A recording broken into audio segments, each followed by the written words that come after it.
Hello दोस्त, नमस्कार। मैं हूँ रेखा उपाध्याय। मैं ये हूँ है प्रभा प्रजापति। प्रजापति। आज हम तीनों बहनें मिलके एक बहुत प्यारा विवाह गीत सुनाने जा रहे हैं ललनवा पे।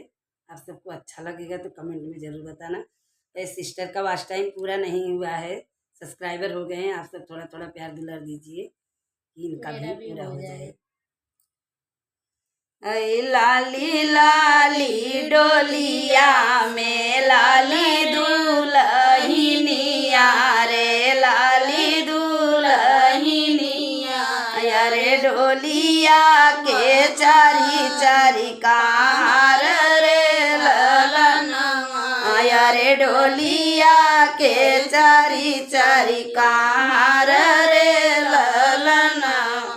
आई हम तो से पूछी लाली दुल्हनिया रे, लाली दुल्हनिया रे, कवन है पापा तो हर रे ललनवा रे, कवन है पापा तो हर रे ललनवा। आई मंडप बीच बैठा देले कन्या धनवा रे, देले कन्या धनवा रे, वही आयन पापा हमार रे ललनवा रे, वही आए पापा हमार रे ललनवा।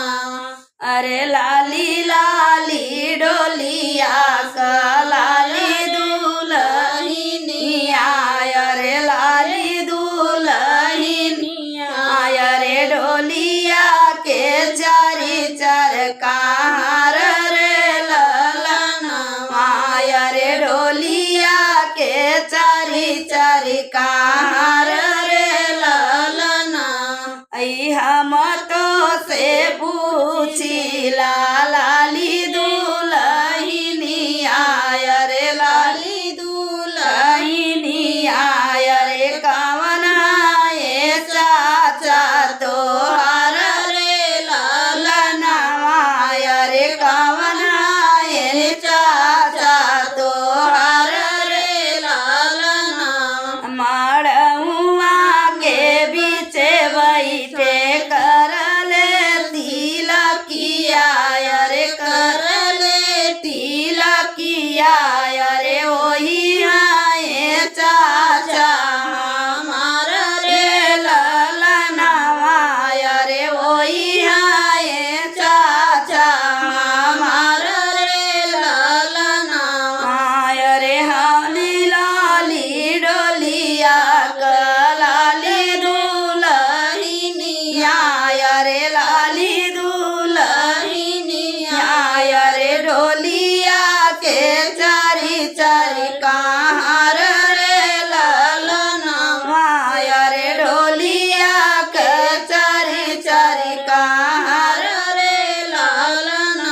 आई हम तो से पूछी लाली दुल्हनिया रे लाली दुल्हनिया रे कवन आई बहिनी तोहार रे ललनवा रे कवन आई बहिनी तोहार रे ललनवा रे डोलिया बैठवैया देलिया कवन अरे देलिया कवरिया रे उयनी बहिनी हमार रे ललनवा रे उयनी बहिनी हमार रे ललना आई हम तो से पूछी लाली